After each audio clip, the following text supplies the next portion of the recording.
Waalaikumsalam warahmatullahi wabarakatuh. Alhamdulillah rabbil alamin, assalatu wassalamu ala asrafil anbiya wal mursalin wa ala alihi washabihi rasulillah ajmain.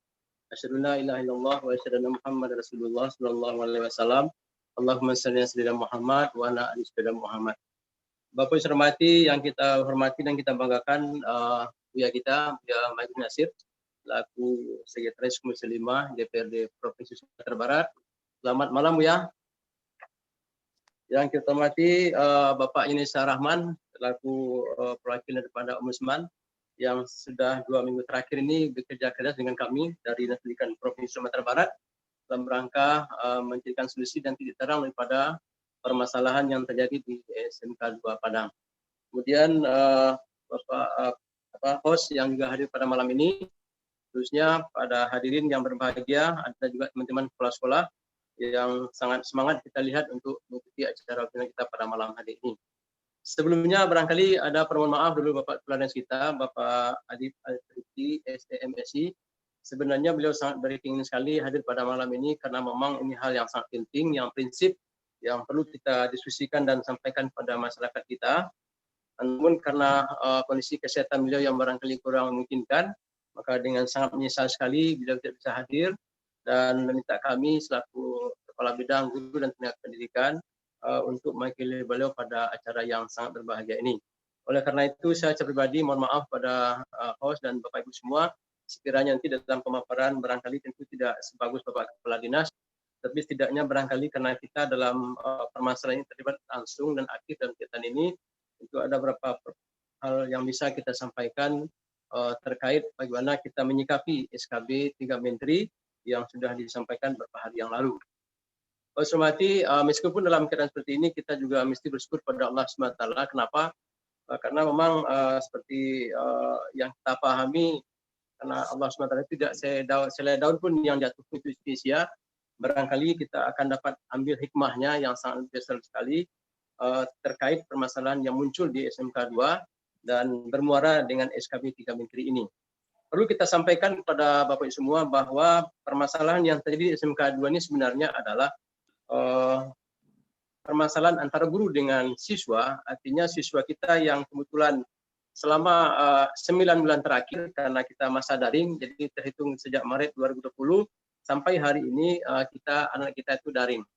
Nah, tanggal 4 Januari kemarin sesuai dengan edaran Bapak Menteri itu memungkinkan sekolah-sekolah kita melaksanakan tatap muka, maka dilakukan proses tatap muka dengan protokol COVID ketat. Dan ini kita lakukan berdasarkan rapat koordinasi Dinas Pendidikan Provinsi Sumatera dengan sekolah-sekolah kita, Bapak Gubernur dengan semua wali kota dan bupati Sumatera Barat menyikapi bagaimana proses tatap muka terjadi.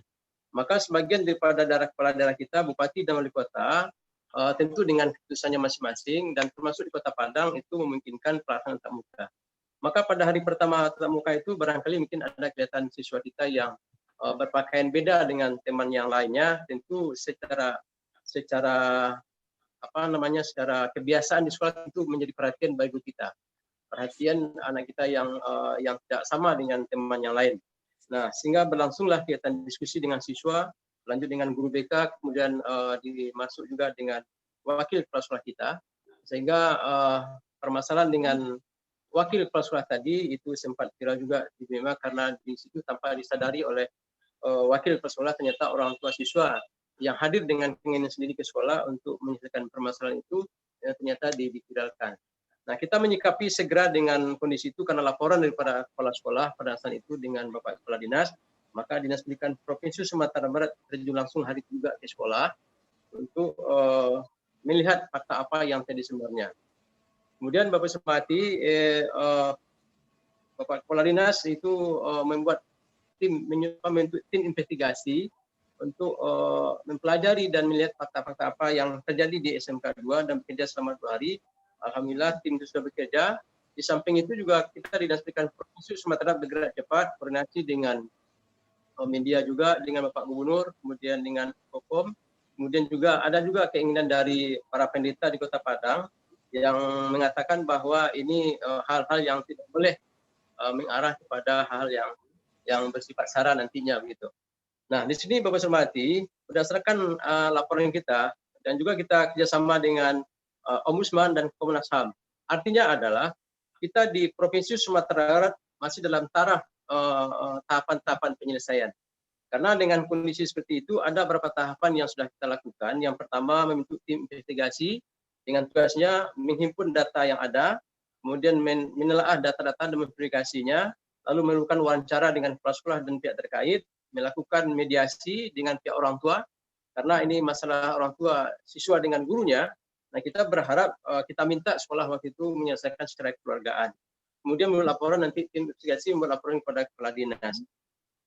Kemudian kita berkeinginan Bapak Ismati setelah tim investigasi itu turun, itu kita laporkan kepada Pak Gubernur. Nanti selesai itu kita juga akan koordinasi dengan DPRD Provinsi Sumatera Barat. Baru nanti kita akan koordinasi dengan melaporkan ke Kemendikbud. Tapi kita masih dalam tahapan-tahapan penyelesaian. Terakhir kemarin pada hari Senin kita diskusi dengan Komnas HAM, tahu pada hari besoknya SKB 3 Menteri itu keluar gitu. Jadi kita sangat bukan dikejutkan, tapi memang itu sikap pemerintah pusat. Tentu kita sebagai aparat juga di bawah perintah langsung dari para 3 menteri, pada sikap kita adalah tentu bagaimana menindaklanjuti SKB 3 menteri itu di sekolah kita. Bapak Ibu hormati, SKB 3 menteri itu sebenarnya itu mengakomodasi ada 6 poin penting di situ. Yang pertama adalah keputusan bersama ini mengatur sekolah negeri yang diselenggarakan oleh pemerintah daerah. Artinya poin satunya bagi sekolah-sekolah negeri. Lalu yang kedua, peserta didik, pendidik dan tenaga pendidikan. Jadi ini Bapak Semati melebar dia ke guru dan tenaga pendidikan. Nah, permasalahan kita yang ada di SMK 2 adalah permasalahan siswa yang berpakaian seragam yang tidak lengkap atributnya oleh kementerian, itu dilebarkan ke pendidik dan tenaga pendidikan. Jadi peserta didik, pendidik dan tenaga pendidikan berhak memilih antara yang pertama seragam dan atribut tanpa kekhususan agama, atau seragam dan atribut dengan kekhususan agama. Jadi barangkali pada poin 2 inilah yang nanti akan menjadi fokus kita dalam diskusi pada malam hari ini, bagaimana sikap daripada kita di Sumatera Barat, terutama di sekolah-sekolah kita. Memang Pak Regar, teman-teman kepala sekolah sudah bertanya pada kami, juga cabang dinas, termasuk pengawas, termasuk orang tua juga, bagaimana kita menyikapi SKB 3 Menteri ini. Apakah anak-anak kita itu dibuka jiwa atau seperti apa? Maka kita sampaikan tadi pagi, kita sudah rapat koordinasi dengan Bapak Kepala Dinas, mengundang semua kepala cabang dinas untuk menyikapi kondisi yang ada. Maka kita perlu arahan sebenarnya, perlu komunikasi dan koordinasi dengan Pak Gubernur, bagaimana beliau nanti bisa berkoordinasi dengan kita semua atau memintakan kita bagaimana menyikapi atau menindaklanjuti SKB 3 Menteri ini. Karena pada poin tertentu kita lihat SKB SKB 3 Menteri itu pada poin ketiganya adalah pemerintah daerah dan sekolah tidak boleh mewajibkan ataupun melarang seragam dan atribut dengan kekhususan agama. Jadi di sini terkait masalah agama juga. Padahal sebenarnya Bapak Ibu yang saya hormati, banyak sekolah kita tidak saja di Sumatera Barat, di sekolah nasional barangkali pun sebenarnya pakaian seragam itu sesuai dengan Permendikbud nomor 45 2015, sebenarnya ada beberapa alternatif. Malah di Permendikbud itu ada lampiran, ada gambar dan fotonya. Ada siswa kita yang pakai kemeja, pakai rok pendek, lalu yang laki-laki pakai kemeja celana panjang yang SMA-nya. Kemudian di situ ada model yang menggunakan kerudung gitu. Nah, sebenarnya dengan kalau kita sandingkan aturan-aturan yang ada di sekolah kita dengan Permendikbud 45 itu sebenarnya tidak ada permasalahan sebenarnya. Tapi kita pun tidak menutup mata, memang barangkali yang terjadi di SMK 2 itu memang pada bab 3-nya itu memang pada hari Jumat tertulis di sana bagi yang berpakaian muslim.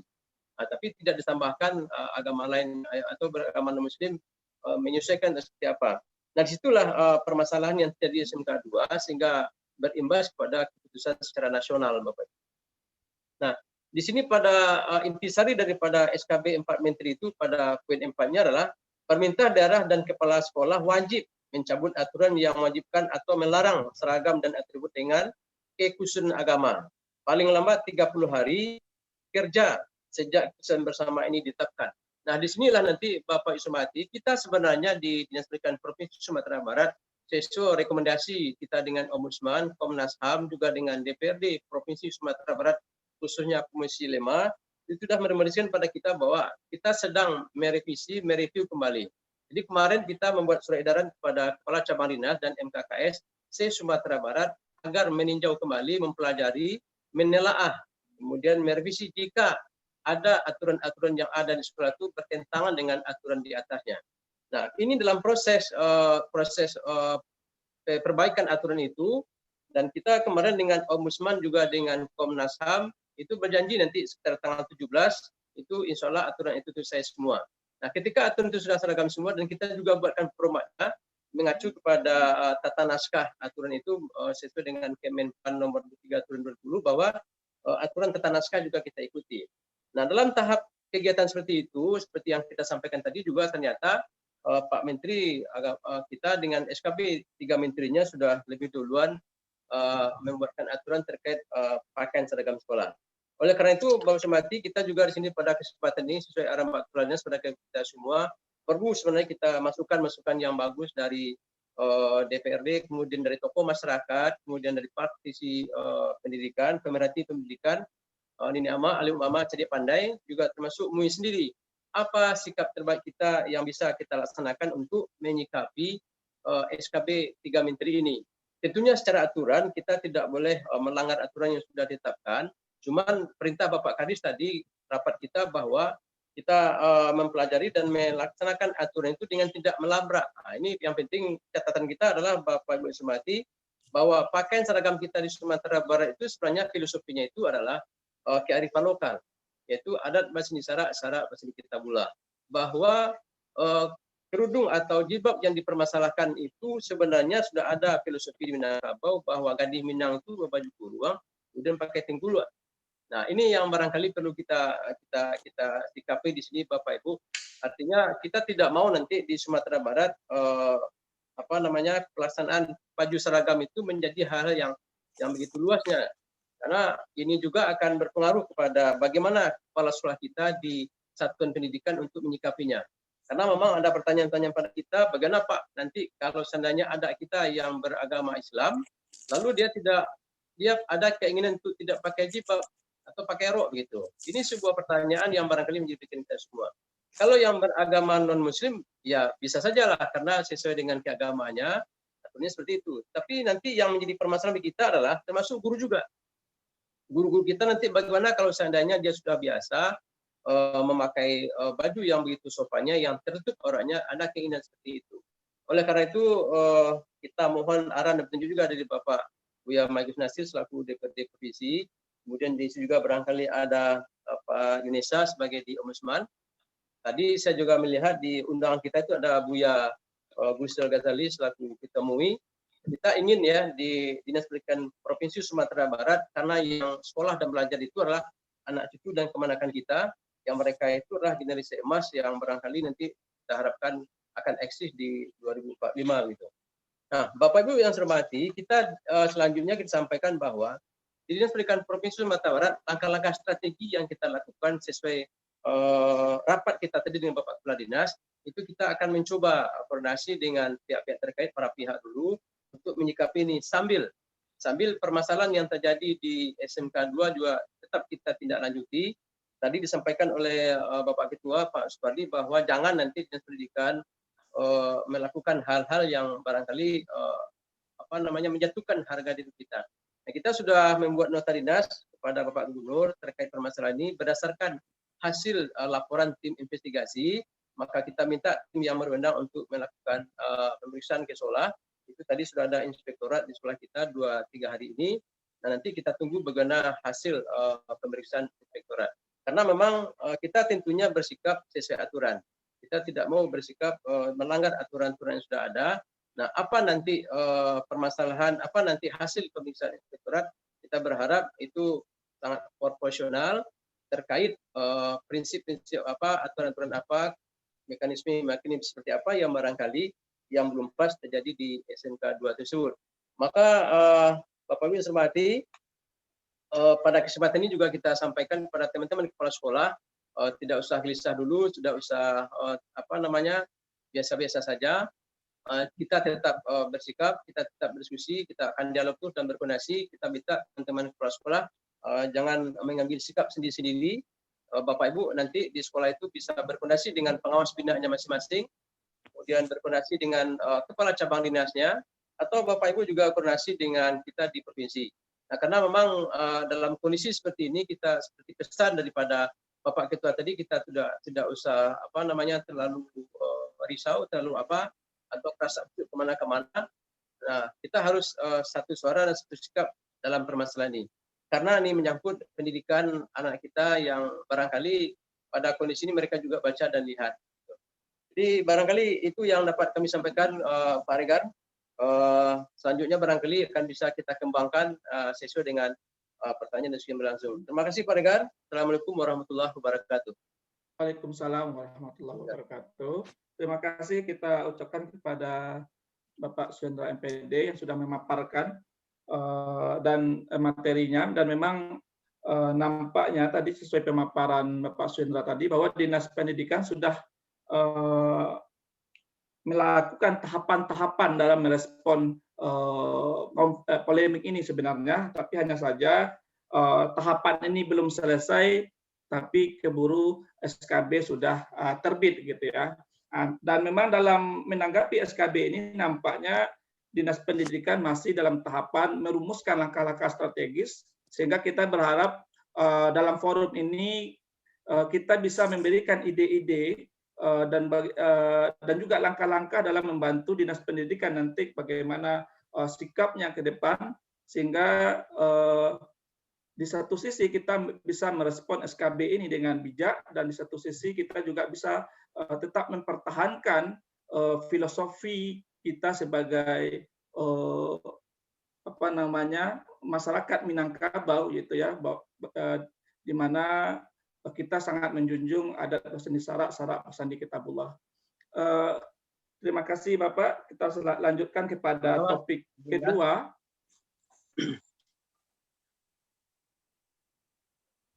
Oke, kita minta kepada Buya Haji Maigus Nasir untuk menyampaikan materinya. Kepada Buya Haji Maigus Nasir kita persilakan. Pak Rengga, sepertinya Pak Maigus itu kepental keluar. Lobet baterainya, jadi diserahkan ke ambusmen dulu, Pak Rengga.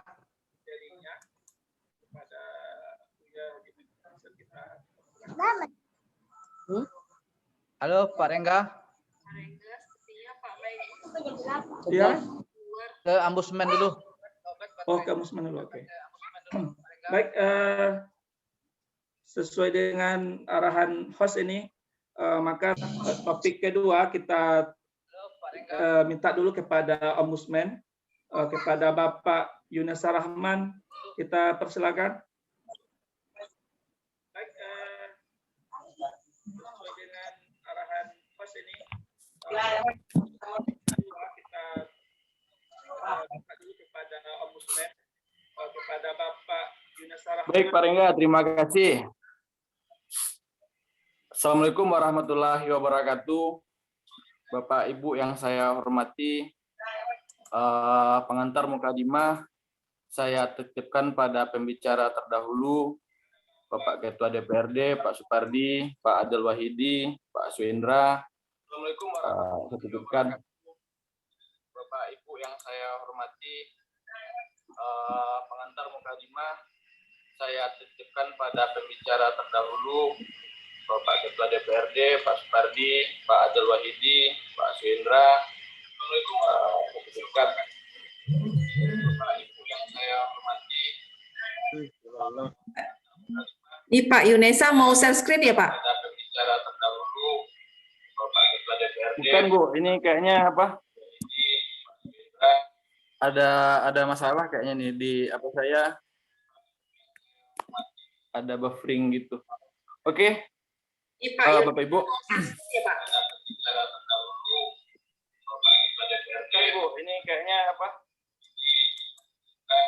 Ada masalah kayaknya nih di apa saya ada buffering gitu. Ya, ini ada suaranya ada buff, ada apa?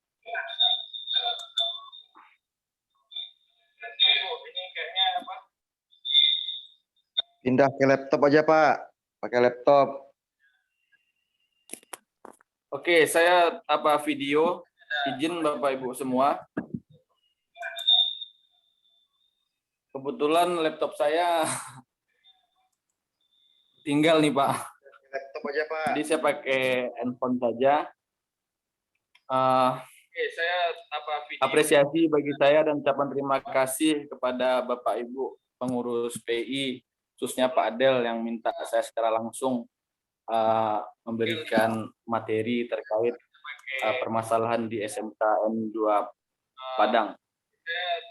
Apresiasi bagi saya dan ucapan terima kasih kepada Bapak Ibu pengurus PI, khususnya Pak Adel yang minta saya secara langsung memberikan materi terkait permasalahan di SMKN 2 Padang.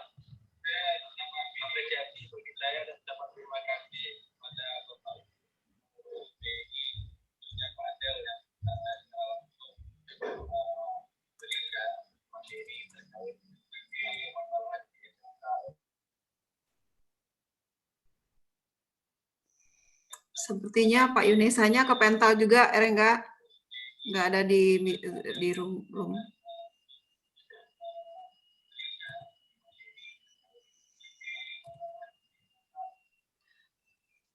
Pak Rengga, Pak Yunesanya kayaknya ke Pental keluar, tapi Damai Gusnya sudah ada ini. Juga, Erengga. Nggak ada di room. Oke, baik.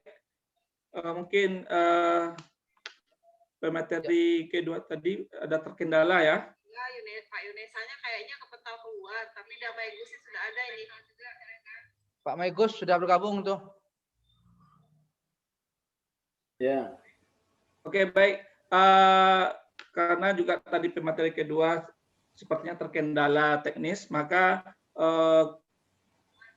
untuk topik kedua kita minta kepada Buya Haji Mas Nasir selaku Sekretaris Komisi 5 DPRD Sumatera Barat untuk menyampaikan dan memaparkan materi dan juga memantik diskusi kita tentang polemik jilbab di SMKN 2 Kota Padang ini. Kepada Buya kita persilakan untuk memaparkan materinya. Ya. Assalamualaikum warahmatullahi wabarakatuh. Waalaikumsalam warahmatullahi wabarakatuh. Alhamdulillahirabbil alamin. Asyhadu an la ilaha illallah wa asyhadu anna Muhammadan abduhu wa rasuluh. Allahumma shalli ala Muhammad wa ala ali Muhammad.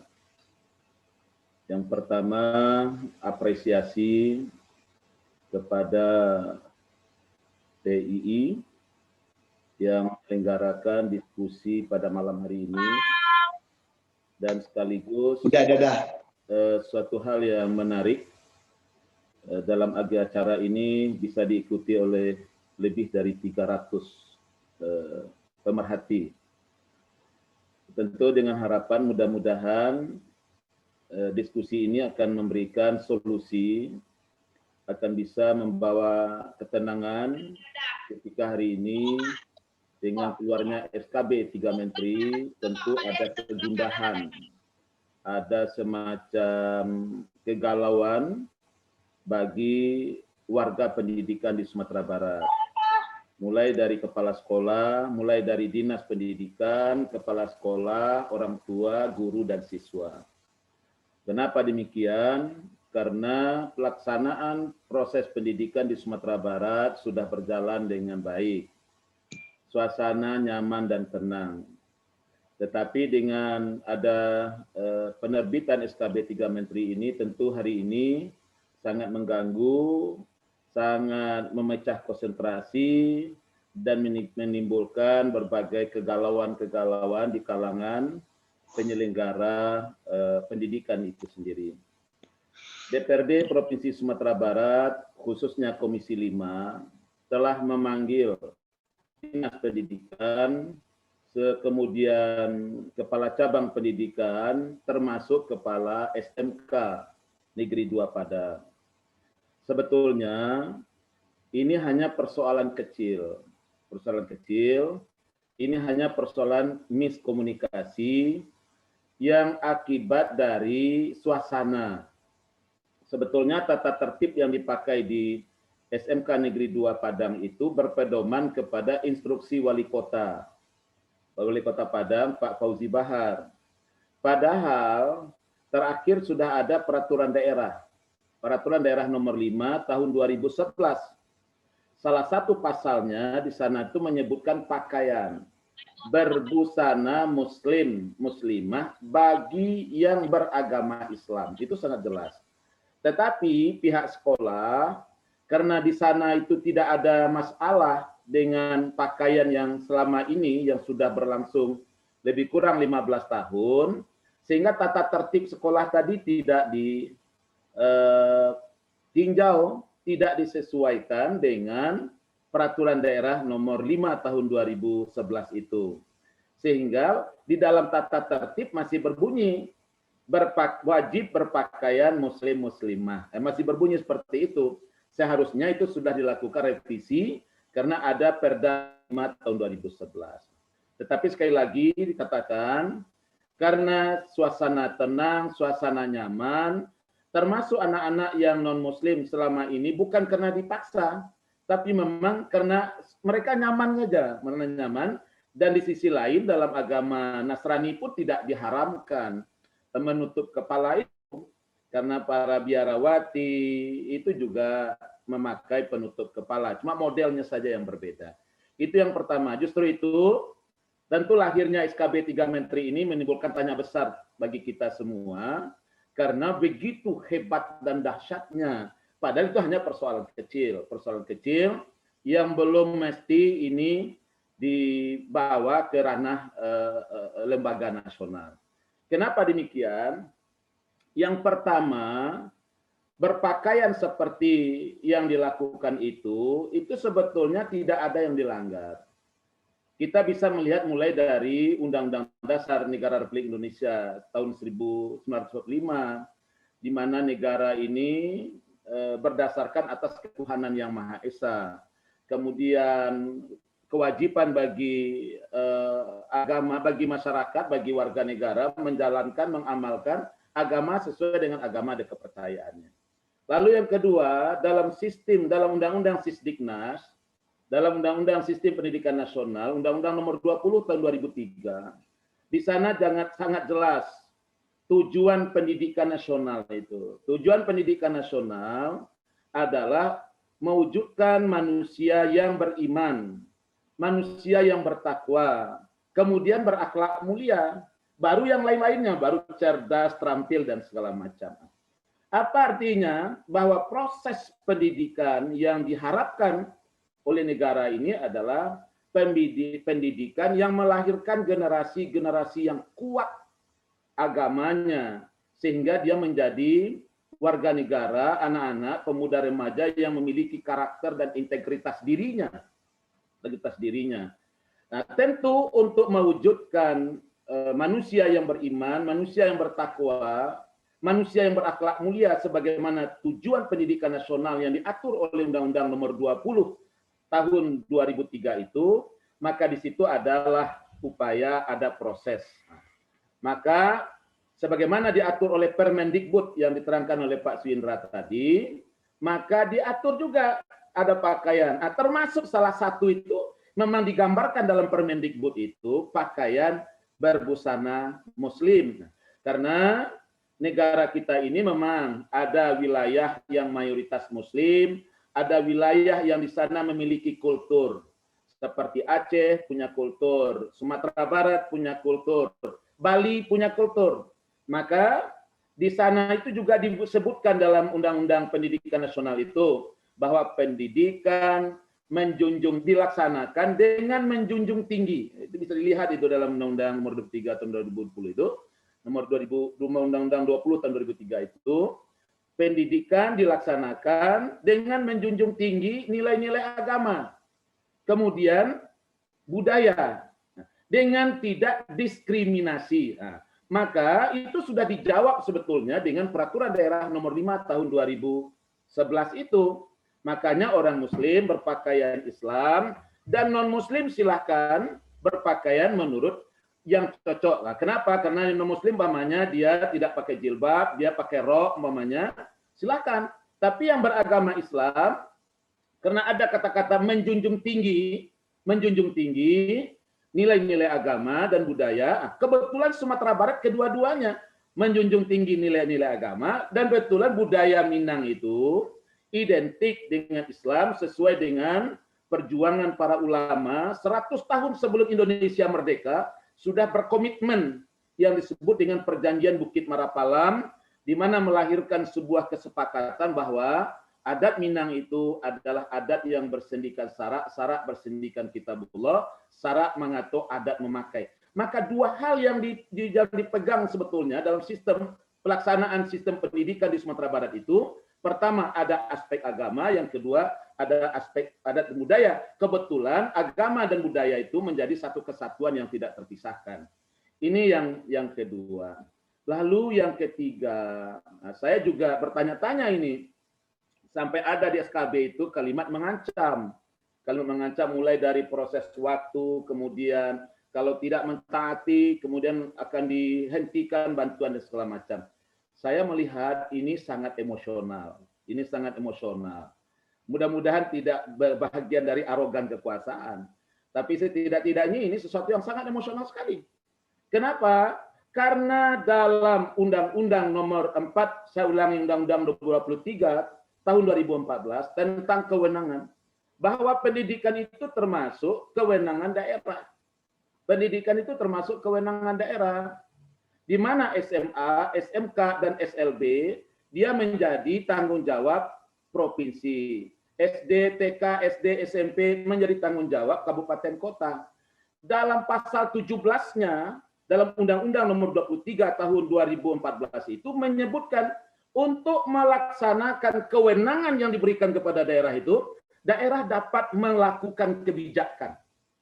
Lalu kebijakan, makanya adalah inovasi, ada kreasi dalam melaksanakan kebijakan yang menjadi kewenangan pemerintah daerah itu sendiri. Dalam salah satu khususnya menyangkut dengan pelaksanaan pendidikan itu. Justru itu ini menurut saya, kita insya Allah kembali akan mengadakan pertemuan, akan mengundang berbagai elemen. Yang pertama menurut saya, ini Dinas Pendidikan, kalau perlu didampingi oleh berbagai komponen-komponen pendidikan untuk mengkomunikasikan. Ini persoalan miskomunikasi saya lihat ini. Ini persoalan miskomunikasi, dan justru itu jangan menghadapi ini secara apa? Secara tekanan. Tapi kita lihat ini hanya persoalan miskomunikasi, tidak ada aturan yang dilanggar, tidak ada satupun prosedur yang dilampaui. Ini sudah berjalan semuanya sesuai dengan proses, tapi hanya persoalan miskomunikasi. Maka kita melihat kalau memerlukan gubernur, karena ini penerima gubernur sebagai pemegang mandat yang menerima kewenangan tentang pelaksanaan pendidikan ini, maka kalau perlu gubernur bisa bersama dengan aparat, dengan lembaga terkait untuk bertemu, mengkomunikasikan ini dengan Menteri Pendidikan, dengan Menteri Dalam Negeri, dan juga dengan Menteri Agama. Saya yakin kalau ini bisa dikomunikasikan dengan baik, kalau ini bisa dilakukan dengan prinsip keterbukaan, tidak emosional, ya karena saya melihat ini sangat emosional sekali. Tanggal 20 ada pertemuan guru dengan orang tua murid, tanggal 21 surat sudah melayang ke Presiden, sampai ke Menkumham, sampai ke HAM dan segala macam. Kemudian dalam waktu hanya sekian hari keluar SKB. Ini luar biasa. Padahal menurut saya ini hanya persoalan komunikasi. Alangkah eloknya, alangkah baiknya, karena kita sangat menghargai keterbukaan, kita sangat menghargai kebinekaan, tentu tidak ada salahnya bapak-bapak kita yang hari ini pemegang kekuasaan di tingkat pusat itu, yang hari ini mengeluarkan SKB, juga membuka diri untuk mendengar. Jangan menutup, tapi juga untuk mendengar. Kalau perlu dipanggillah kita ini sebagai anak-anak, ya, sebagai apakah staf dan segala macam, dipanggil untuk mempertanyakan apa sebetulnya yang terjadi, apa sebetulnya yang terjadi. Sehingga dengan demikian, pemerintah pusat yang mengeluarkan SKB juga tidak menimbulkan problem terhadap aturan perundang-undang yang sudah ada. Saya jujur saya katakan, saya tidak ahli hukum, apalagi hukum tata negara, tetapi prosedur dan mekanisme hukum, aturan yang dibawa tidak boleh bertentangan dengan aturan yang lebih tinggi. Nah, posisi SKB itu di mana posisinya? Apakah SKB lebih tinggi dari undang-undang atau dengan peraturan pemerintah dan segala macam? Nah, ini tentu justru itu supaya tidak ada dalam menyikapi persoalan SMK Negeri 2 Padang ini yang nanti menimbulkan ambivalen, menimbulkan polemik baru, dilaksanakan ini problem, atau nanti juga akan menimbulkan masalah-masalah karena ada istilah 30 hari. Karena ini juga harus bisa dikaji secara hukum ketatanegaraan. Apakah SKB itu sudah tepat atau belum? Apakah SKB itu sudah benar atau tidak? Nah, ini tentu dilihat dari kacamata prosedural atau dari kacamata hierarki perundang-undangan itu sendiri. Lagi menurut saya, kita tidak perlu gelisah, kita tidak perlu gundah gelana, tapi mari kita lihat dengan pikiran jernih. Gubernur Sumatera Barat, Dinas Pendidikan bersama elemen-elemen pendidikan di Sumatera Barat segera komunikasikan, karena ini hanya persoalan miskomunikasi. Yang kedua, secara hukum dalam pandangan saya ini SKB juga belum bisa dilaksanakan, karena SKB yang keluar ini bertentangan juga substansinya kita lihat dengan peraturan perundang-undangan yang lebih tinggi. Maka solusinya hanya kembali kepada persoalan musyawarah termasuk saya juga menghimbau, saya tidak anti apalagi intoleransi. Saya ketua Muhammadiyah, saya ketua Dewan Masjid, saya punya anak angkat Nasrani. Saya di Mentawai punya 2 yayasan. Walaupun yayasan kita yayasan Islam, tapi komunikasi dengan masyarakat non-Islam di Mentawai saya cukup komunikatif. Artinya apa? Bagi saudara-saudara kita yang non-Muslim, tentu ini juga harus dilihat dengan pikiran dan perasaan yang jernih, dengan pikiran yang tenang. Dan saya juga menyayangkan kalau hanya persoalan komunikasi lalu sampai ke pusat. Nah, justru itu mari kita urung rembuk kembali. Berikanlah kesempatan sekolah bermusyawarah dengan orang tua, komite dengan orang tua, kemudian beri kesempatan kita di daerah, dinas pendidikan untuk menyelesaikan persoalan kita, karena ini memang merupakan kewenangan di daerah. Kemudian nanti diharapkan pemerintah pusat tidak arogan, apalagi emosional dalam menyikapi ini, karena ini hanya persoalan kecil saja, bukan persoalan besar. Hanya persoalan kecil yang mestinya ini bisa diselesaikan, istilahnya pusat cukup.